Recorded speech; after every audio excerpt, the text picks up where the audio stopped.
Assalamualaikum warahmatullahi wabarakatuh. Salam jumpa pemirsa. Kembali bersama saya Kristi Diana dalam Dialog NTB Bicara dengan tema Wujudkan Nusa Tenggara Barat Bebas Korupsi. Dan telah hadir narasumber di tengah-tengah kita pada Dialog NTB Bicara kali ini. Kita sapa terlebih dahulu. Yang pertama di sini telah hadir Asisten Tindak Pidana Khusus Kejaksaan Tinggi Nusa Tenggara Barat, Ibu Eli Rahmawati SHMH. Assalamualaikum warahmatullahi wabarakatuh. Waalaikumsalam. Selamat sore pemirsa semua yang ada di Nusa Tenggara Barat. Dan selanjutnya di sebelah telah hadir juga Kepala Ombudsman Republik Indonesia Perwakilan Nusa Tenggara Barat, Bapak Dwi Sudarsono SH. Selamat sore Bapak. Selamat sore Mbak. Sehat Bapak? Alhamdulillah sehat. Alhamdulillah. Dan selanjutnya di sini juga telah hadir Inspektorat Nusa Tenggara Barat, Bapak Ibnu Salim SHMH. Selamat sore Bapak. Selamat sore. Assalamualaikum warahmatullahi wabarakatuh. Waalaikumsalam. Dan pemirsa TVRI Nusa Tenggara Barat hari ini tentunya dengan tema Dialog NTB Bicara Wujudkan Nusa Tenggara Barat Bebas Korupsi. Sebentar lagi kita akan merayakan hari peringatan Hari Anti Korupsi yang jatuh pada tanggal 9 Desember nanti. Dan tentunya kita akan membahas terkait lebih signifikan apa korupsi itu bersama narasumber-narasumber kita pada pakarnya hari ini. Saya pertama menuju ke Asisten Tindak Pidana Khusus Kejaksaan Tinggi Nusa Tenggara Barat, kepada Ibu Eli. Bu, kita ini di masyarakat tentunya berbicara terkait korupsi ini sudah tidak asing lagi. Di mana-mana berita muncul korupsi, kasus-kasus korupsi seperti itu. Namun mungkin kita perlu tahu lebih lanjutnya bagaimana sebenarnya korupsi itu definisinya siapa Ibu? Terima kasih Mbak. Terima kasih rekan-rekan studio dan pemirsa yang ada di rumah. Betul, bicara mengenai korupsi tidak ada habisnya. Hampir setiap hari di media cetak, elektronik, semua di media massa selalu bicara korupsi. Masyarakat selalu hari-hari itu selalu mendengar korupsi. Tentu mereka akan bertanya, apa sih itu korupsi? Dalam ketentuan peraturan perundang-undangan, Undang-Undang Tidak Pidana Korupsi, Undang-Undang Nomor 31 Tahun 1999 yang kemudian dirubah dan ditambah dengan Undang-Undang Nomor 20 Tahun 2001 juga menjelaskan terkait korupsi. Korupsi itu adalah perbuatan melawan hukum yang menguntungkan diri sendiri atau orang lain dengan menyalahgunakan kewenangan, jabatan, sarana, kemudian merugikan keuangan negara. Jadi intinya korupsi itu hal-hal yang jelek semua. Penyimpangan semua. Penyimpangan dalam jabatan, penyimpangan dalam pengelolaan keuangan negara, keuangan daerah. Oke, luar biasa sekali begitu. Pembuka yang sangat memanas sekali ya pada hari ini. Lantas untuk Ibu ini bagaimana sebenarnya kasus-kasus yang ada di Indonesia yang masuk dalam ranah korupsi? Bisa kita katakan kasus ini masuk ke dalam pidana korupsi? Baik. Sesuai dengan Undang-Undang Nomor 31 Tahun 1999 tentang pemberantasan tidak pidana korupsi dan Undang-Undang Nomor 20 Tahun 2001 tentang perubahan atas Undang-Undang 31 Tahun 1999 tentang pemberantasan tidak pidana korupsi. Di situ jelas ada 30 kategori tindak pidana yang kemudian mengerucut menjadi 7 jenis tindak pidana yang termasuk kategori korupsi. Yang pertama terkait dengan kerugian keuangan negara. Ada pasal 2, pasal 3. Jadi dari 30 pasal yang ada di Undang-Undang Tipikor itu hanya 2 yang mensyaratkan adanya kerugian keuangan negara. Yang lain seperti suap, ada gratifikasi, ada pemerasan oleh pejabat, itu Mbak, ada 7 Mbak. Tapi yang banyak yang terjadi selama ini saya menangani tidak pidana korupsi yang terkait dengan yang pertama, terkait yang perbuatan yang mengakibatkan kerugian negara. Oke, berarti dari berapa sektor, 7 sektor itu yang paling banyak kasusnya? Yang paling banyak yang pertama yang terkait kerugian negara. Di tahun 2022 ini sudah berapa kasus tindak pidana korupsi ini? Yes, tahun 2022 ini ada penyidikan yang kami lakukan seluruh Nusa Tenggara Barat ada 25 penyidikan. Kemudian penuntutan ada 27 penuntutan, Pak. Dan selama tahun 2022 ini penyelamatan uang negara yang berhasil kami selamatkan adalah 19,6 miliar rupiah. Ini berkurang dari tahun 2021. Tahun 2021 jumlah penyidikan itu ada 31. Oke, berarti tahun ini berkurang ya? Sebetulnya begini Mbak, banyak laporan pengaduan kami terima. Tapi tentu kita dengan skala prioritas kita tangani. Mana sih yang dulu, mana sih yang lebih, mana sih yang lebih ini. Skala prioritas. Baik, saya menuju ke Bapak Inspektorat Nusa Tenggara Barat. Inspektur Provinsi Nusa Tenggara Barat, maaf.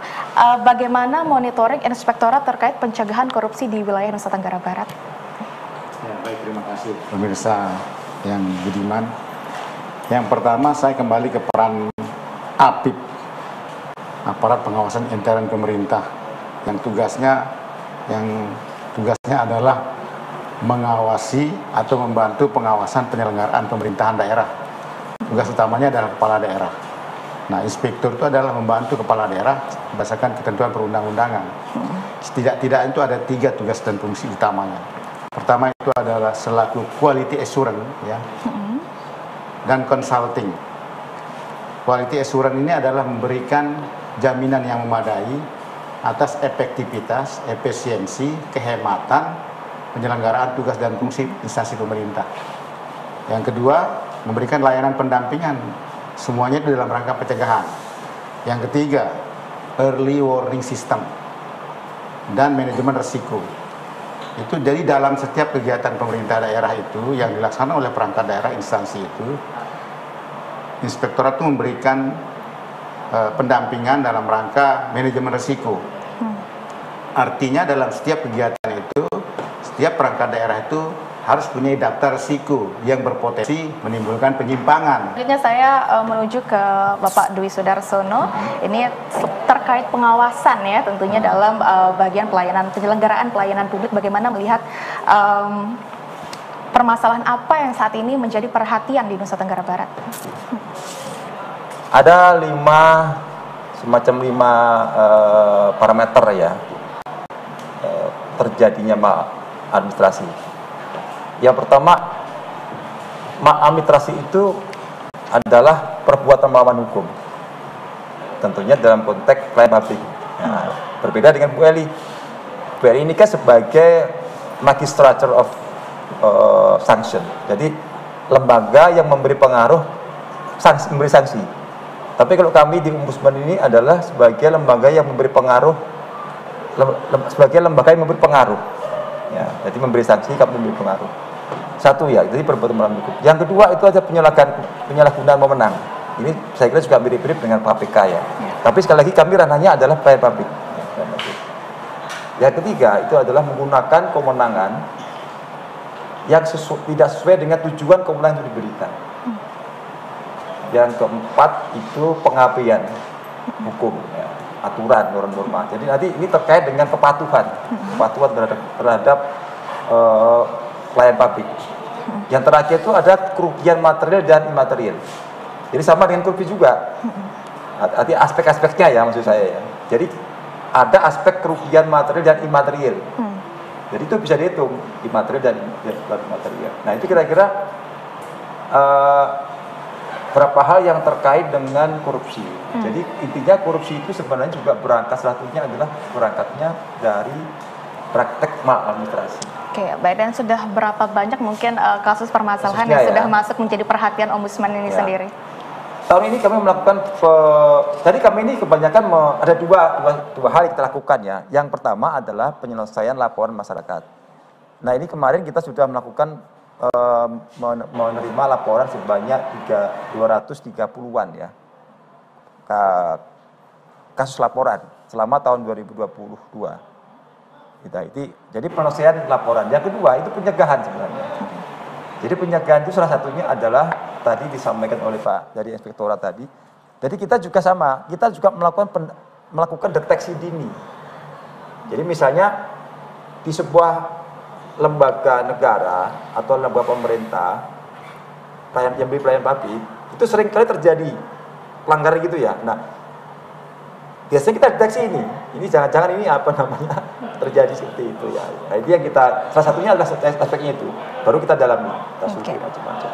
Ya. Nah, nanti biasanya juga kalau memang temuan seperti kami akan bekerjasama dengan Inspektorat kalau memang tidak bisa. Karena kami kan sifatnya juga memberi rekomendasi agar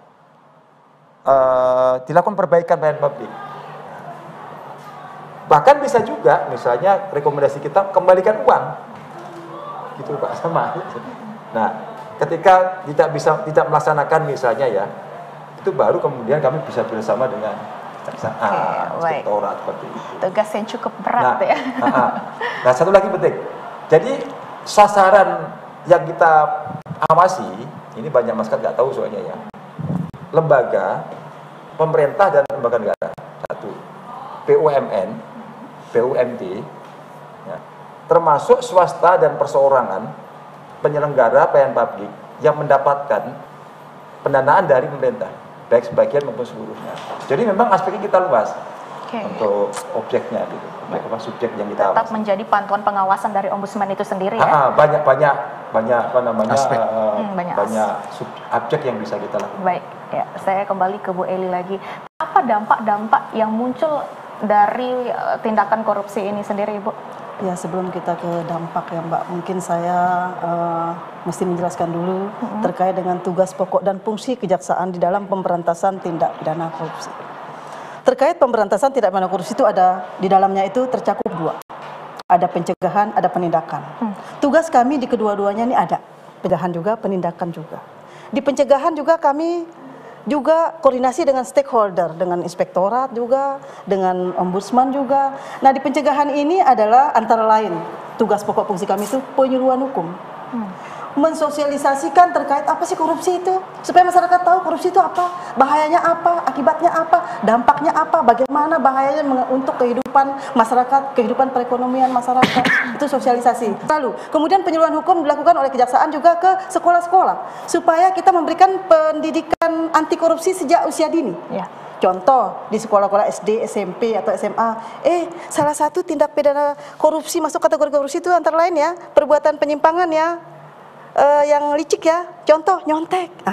Atau kalau anak-anak umpamanya membawa sepeda motor tidak pakai SIM, itu kan salah satu. Nah, kita itu memberikan penyuluhan sesuai dengan tingkat umurnya. Bu Eli, mungkin apa harapannya untuk Nusa Tenggara Barat bebas korupsi? Mungkin yang ingin disampaikan kepada masyarakat Nusa Tenggara Barat. Ayo, kita sebagai warga, mari kita bergandeng tangan bersama-sama memberantas korupsi sesuai dengan peran serta kita masing-masing. Insya Allah kita pasti bisa.